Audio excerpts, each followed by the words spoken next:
Confidence level एबे आणंतुनी एबे nervousness आणंतु आ exam hall रु बाहर के आसले सेतिक बेले आपण कॉन्फिडेंस देखि जय जगन्नाथ संग माने first of all I am really really very very sorry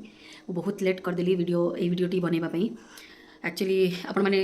देखुथिबे मु डेली ब्लॉगटा भी मु किछि दिन हला बंद कर देछि काहे ना टिके काम रहि जाउथिला आ सुंदरगढ़ रे एते खरा जे स्कूल रो ढड खरा रे आसला परे आ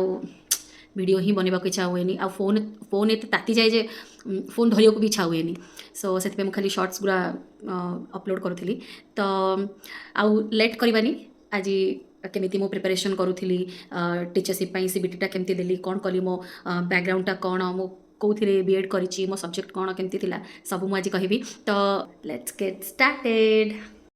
फर्स्ट फेज रे ही हूँ मो एग्जाम देखा फर्स्ट फेज रे ही पाई तो से फर्स्ट फेजटा आमर रेजिस्ट्रेशन आउ एग्जाम भितर पोस्टिंग बाहर आउ तार एग्जाम भितर सीबीटी एग्जाम भितर मात्र 17-18 दिन मात्र टाइम थिला तो मो पाखे मात्र 15 दिन मो प्रिपरेशन करी तो मो बैकग्राउंड आर्ट्स थिले भी मो हिंदी कहीं नेली कौन पाई नेली सेटा मो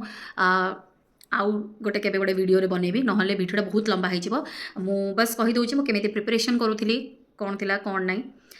मेन जिनस होला मु आगो सिलेबस डाउनलोड कर देती पूरा सिलेबस को पूरा माइंड रे फिट कर देती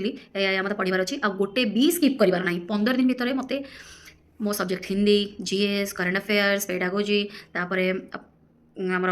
रिजनिंग एगुड़ा सब मत सारिबार था तो जब मुझे जीरो स्टार्ट करते केमती करते ना तो अलरेडी मुझे पढ़ी से विषय कहीकि 15 दिन भितर निजे टाइम माने रुटीन गोटे बनईदेली केतबेले कौन कौ टाइम करी आउ पूरा होल डे होल नाइट मु हार्डवर्क करी मु सकाल 9टा 15 भर सब कम सार देकी जेहेतु आगु ओएसटी सीटीटी क्लीयर कर देती तो तार जो गाइड बुक थी मो पाखे से दुईटा एवं सीबीटी स्पेशली मु गाइड बुक किनी टीबीडब्ल्यू तो ये 3टा बही मोर सामने रोला सिलेबस एकदम मो फेस आगे एकदम चिपका होता कह गले कांतरे तापर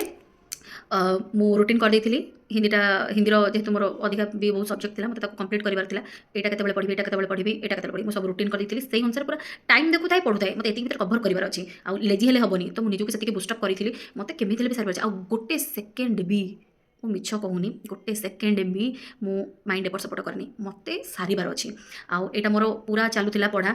टिके बेसिक पढ़ी दिए तापर डायरेक्ट एमसीक्यू क्वेश्चन जदि आपण माने एमसीक्यू क्वेश्चन जिते प्रैक्टिस करूचंती ताहले आपनको बहुत हेल्पफुल हो कहीं मु से 3टा बहिर एमसीक्यू आउ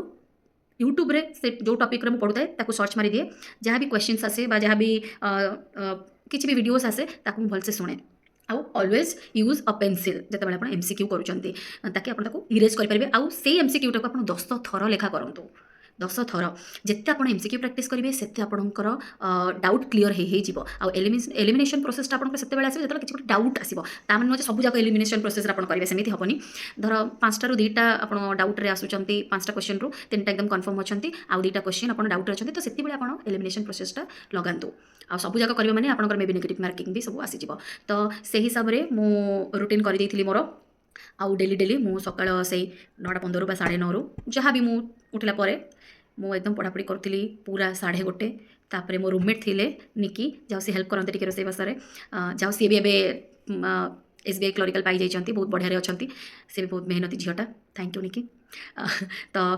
आम खियापिया करदे सी पढ़ती मु मोर पढ़े पुणी मु पढ़ा स्टार्ट कर दिए हाँ खरा बेले मु खाई सारापर जमी शुए हाँ एवं स्कूल अच्छी कहीकि मोर रिसेस पर क्लास थाए तो सेटा जना पड़े खाई देकी सागे सागे क्लास करा पड़े जना पड़े किंतु मो रूम रे थी जब मु खाई खरा बेले न शोची मो मुंडटा बिंधिब जमी भी किंतु मु से टाइम रे कौन होता के मुझे जानी खाइबी किंतु मु पाठ पढ़ी कहीं बेले फास्ट फास्ट कौन मुझे जमी शोया जाऊँगी माइंड खाली चलती फेल गली ये चैप्टर रहीगला ये चैप्टर जो क्वेश्चन आसो तो मुझे कौन सागे सागे बेड उपर बसे चेयर टेबल न बसिकी से बेड्रे बसे किंतु मो बहीटा को देखुथी यहाँ ये सब्जेक्ट एमसीक्यू खाली करूथी जो इंटरेस्टिंग लगे मुझे आराम से चेयर टेबल को पलाए आ मोर पूरा पढ़े आ संजे बेले निकिर मोर टे चा पीवा खाली जाऊ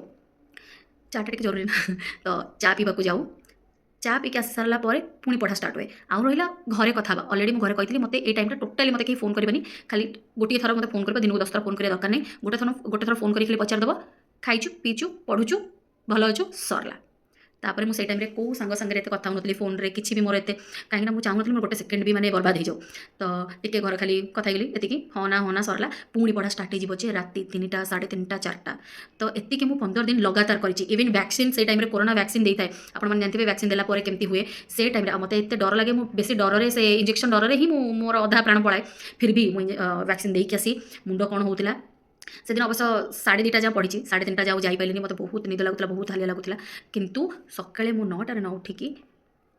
7:30ରେ ଉଠିକି ପାଠ ପଢ଼ିଲି। ତ ଯଦି ସେତିକି ମୋ ପରିକା ଲେଜି ପିଲା ଏତେ ସିରିୟସ୍ ହେଇକି ଏତେ ଟାଇମ୍ ପଢ଼ିପାରୁଛି, ତେବେ ଆପଣମାନେ ଯେଉଁମାନେ ପରିଶ୍ରମୀ ଅଛନ୍ତି, ଯେଉଁମାନେ ରୁଟିନ୍ ଫଲୋ କରୁଛନ୍ତି ଡେଲି ଡେଲି, ତାହେଲେ ଆପଣମାନଙ୍କ ପାଇଁ ତ ବହୁତ ସହଜ ହେଉଥିବ। ମୁଁ ଜାଣୁଛି ପୁରା ସହଜ ନ ହେଇପାରେ, କାହିଁକିନା ଏବେ କମ୍ପିଟିସନ୍ ବହୁତ ଅଧିକ ହେଇଗଲାଣି। ମୁଁ ଫର୍ଷ୍ଟ ଫେଜ୍ରେ ପାଇଥିଲି, ତ